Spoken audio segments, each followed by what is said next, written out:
In 2011, I took a risk that would change my life forever. I had worked at a big advertising agency in Salt Lake called Thomas Arts, and that was an organization of about 300 people. And I was presented with the opportunity to go from this big organization to a really small agency of three people in St. George, Utah. And when I went down there, my job was to bring in new opportunities for the agency, new clients, and then build infrastructure underneath those clients to help us be able to grow as an organization and to be able to service the clients that we brought in. So it was a very small business and really tried to convert it from a small business using what I had learned at the larger organization to help us grow. And we did and had a lot of success there. I was able to bring in a lot of different clients like ski resorts. We worked with two different ski resorts and we worked with several tourism destinations and brought in a cable provider that was operating in five different states and ended up having to learn so many things and how to solve so many problems as we grew. We grew to about 17 people and at the time when we grew to 17 people, I had the opportunity to purchase the business from the previous owner, and I had no idea how to run a business. And I think every employee goes through that phase where they're like, "I could do this better than the current owner." And I definitely had that thought. And then, of course, I got thrown into the fire when I bought the business, and it was absolutely crazy. I even remember at one point the American Express card, as we transferred it from the previous owner's name into my name, the card was supposed to have a balance of $200,000 in it, which is what the business owed. But somehow in that transfer, American Express doubled the total that we owed. And so I went from thinking we owed $200,000 to getting a phone call saying we owed $400,000. And I'm sitting here going, are we even going to make it? And of course, we worked it out and figured it out. But it was just a wild experience to go from employee to owner. So that was in 2016 that we did that. And we made the decision because of several of the clients that we had brought on. We made the decision to really focus on tourism. Tourism had been the part of our business that our employees enjoyed the most, that everybody loved working on. We did some really cool, visually appealing campaigns, and had a lot of fun with it. And so we decided to go all in on tourism. And we did that from 2016 till 2020 when we met with some other agency owners here in the state of Utah, and they had an agency that they had been working on for about 20 years, and they wanted to move on to a larger organization, and in doing so, needed to divest of the agency. So we offered to purchase that agency from them in 2020, and this was it's kind of funny because there's so many times that I felt like my career has been a combination of ambition and ignorance, and I think the ignorance of believing that I could take two different agencies with two different cultures and two different teams and blend them together, allowing the two previous owners to walk away at that moment. It was a big undertaking because I forgot to mention that was also during COVID. So nobody was working in the office, everybody was working from home. And it was a really, really challenging thing to make successful. But of course, we also were able to work through that and solve a lot of the challenges that came along with that. And in doing so, I've worked now on hundreds of marketing campaigns. We've built these two businesses, and both of them were structured as full service agencies. Relic was focused on the destination marketing industry, and EKR was focused on non tourism. And in going through the process with so many clients and with so many different opportunities that we worked with, I actually started to lose my faith in what we had been doing for our clients in the way marketing has traditionally been done. And what I mean by that is so many organizations are, coming up with a really catchy headline, beautiful imagery and kind of creative imagery, and then some kind of call to action that says buy today or book your trip today if it's a tourism thing. And what I'm finding and what I've seen is that there's been a fundamental shift in consumer behavior where just the fact that you paid to be in front of somebody is no longer value enough for them to make a purchase from you. And there's a lot of examples of this, but the way it came to a head for me is as we tried to scale Relic outside of Utah, what we realized is there was a ton more competition than we actually thought there had been. And it was much more difficult to scale outside of Utah than we had anticipated. And so we thought we needed some kind of a credibility piece, something that would allow people to see that we knew what we were talking about. And so I started a podcast called the Destination Marketing Podcast. And that podcast, over the last several years, has now generated over 135,000 downloads. I get messages all the time from people all over the world saying, "Hey, I used your podcast to get up to speed in my job. I really appreciate the education." And it's become the primary lead generation source for Relic to generate new tourism opportunities. And that combined with seeing the shift in consumer behavior made me really question these what I call paid media centric advertising campaigns that we have been providing for our clients and that most agencies provide.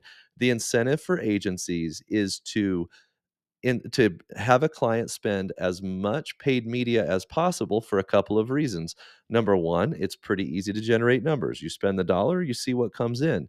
But the other side of that is agencies are usually paid on a media commission. And that media commission incentivizes the agency to spend as much marketing dollars as possible, as much paid media as possible, because that's where a large portion of their revenue comes from. So when you think about that, regardless of the efficacy of paid media, agencies in most cases are incentivized to encourage the organization to spend as much paid media as possible. Well, the real problem there is that paid media is inflationary and the costs go up every year. And not only that, you are paying for access to an audience that someone has already built. And so, because you're paying for access, renting access, once that money is gone, it's gone. And I believe that we have essentially been creating what I would call terminally ill marketing campaigns for our clients because it will never or it will always continue to get less and less effective because of the inflationary nature of paid media. And through my podcast, I've learned that building an audience for yourself is so much more valuable. An audience that you own is so much more valuable than continuously renting access to someone else's audience. I'll give you a couple of examples that are outside, I would say, what we've done, but are kind of macro examples that you can see on a big picture level. Number 1 is Prime hydration drink. If any of you are unfamiliar with Prime at this point, I'm not sure where you've been. Jake and Logan Paul are some of the largest YouTubers, and Psy, I believe, is the other one. They're some of the largest YouTubers in the world. They built a massive audience and following, and in doing so, they recognized that if they launched a product, it could be really successful. They launched Prime, and Gatorade has been the number 1 selling sports drink in Walmart now for years, and within 3 years of launch, Prime overtook Gatorade as the number 1 selling sports drink in Walmart. Another example is an organization called the Daily Wire. The Daily Wire brought in several content creators that were creating content specifically for a conservative Republican audience. They had creators like Matt Walsh and Ben Shapiro and Candace Owens. And in bringing all of these content creators together, they built the largest audience of conservative Republicans, I believe, that's out there. And inevitably, one of those hosts said something that offended the one of the advertisers named Harry's Razors. And so Harry's Razors pulled all of their advertising spend. And instead of, freaking out and going to try to find a replacement advertiser, the Daily Wire said, "Well, let's create our own razor company." And they started a company called Jeremy's Razors. Jeremy's the CEO of Daily Wire. And within the first 3 weeks of launch, they sold 26,000 subscriptions to their new razor product. And it's just an incredible example of building your own audience and then monetizing the audience after the fact. Another great example of this is an organization called Good Good Golf.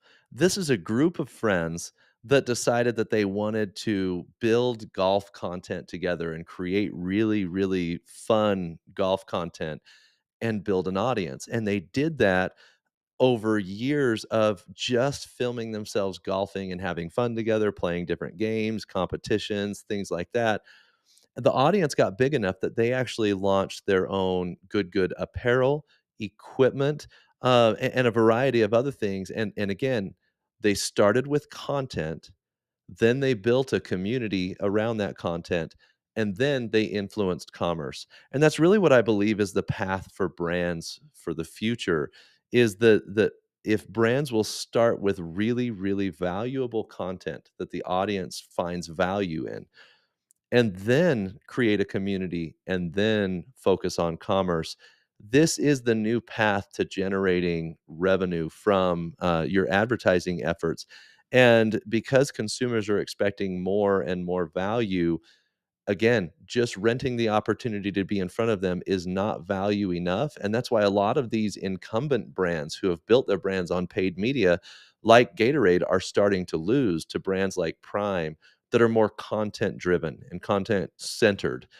This is where I really have a problem with the historical advertising approach, and what led me to make the decision, along with my executive team, to completely fundamentally change our approach to marketing for organizations, because we started to see this diminishing returns from the historical paid media centric advertising campaigns we had been running for clients. And even though the media commissions were great, we weren't providing the same value to our clients. And so as I think about all of this, and as I had been thinking about all of this, our team was seeing a lot of the same thing.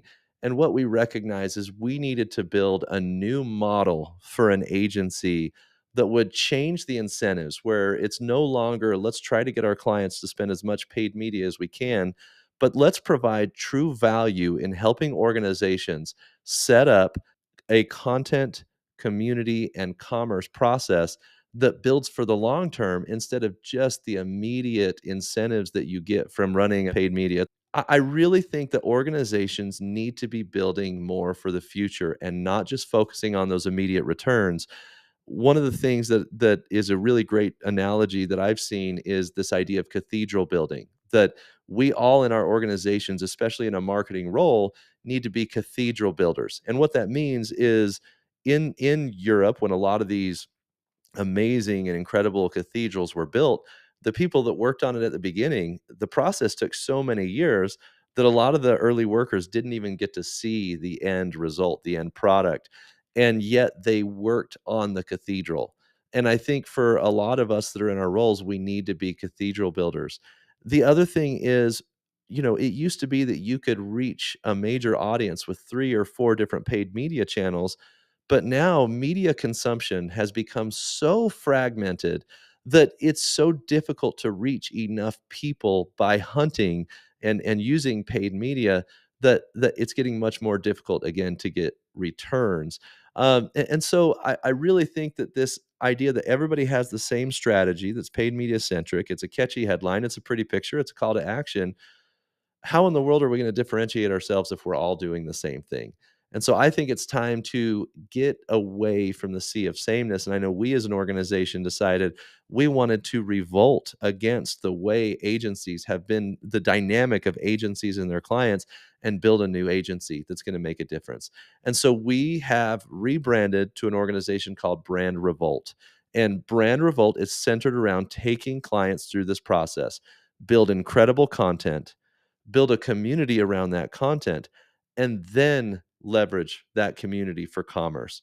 And those are the 3 steps, and we wanna do it in the right way.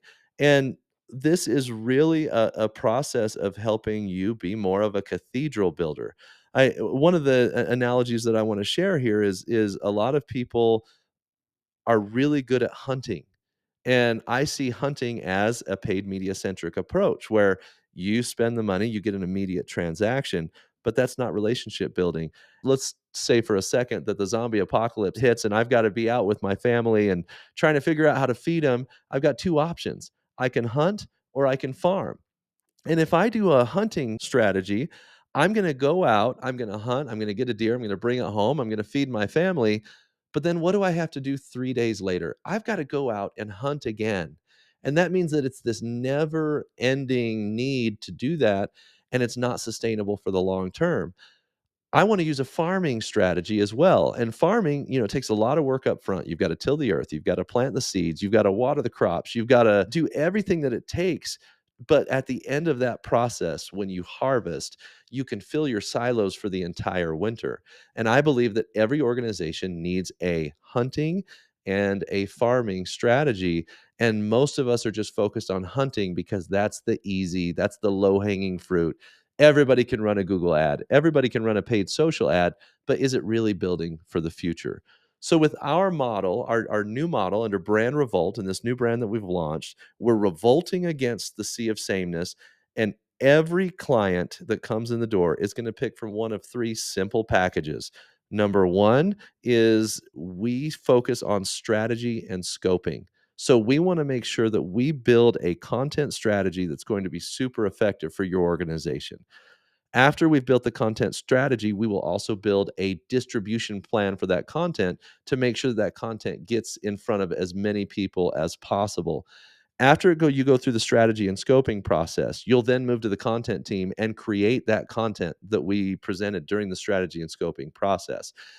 Then, after we build the content, we go through an actual community and commerce strategy to build for the long term. This is much longer engagements. This is a much more meaningful type of project. We want to help organizations be sustainable for the long term. We want to help organizations not just have a transactional relationship with their clients, but build a community around your brand that actually allows you to control your own destiny. With all the different things that are out of your control when you're entirely dependent on someone else, it is time for every organization to build a community strategy through content, and we can help you do that. So, if you are interested in looking at this strategy and getting out of the sea of sameness and actually focusing on building content first that really provides value, usually in the form of education or entertainment. So, build that value and then ask the customer for something after they've joined your community. We really believe that this will be much more sustainable for the long term. If you're interested in something like this, we would love to partner with you. And we're really looking for a few organizations that would be willing to let us document the process and use that content to continue to build our momentum and your momentum together. It's mutually beneficial. And we're looking for those early adopters, those visionaries who want to stop doing it just the way all their competitors have been doing it. We hope you'll join us on this journey as we launch Brand Revolt to the world. And we want you to join the revolt with us. And we can't wait to talk to you. Thanks, everybody.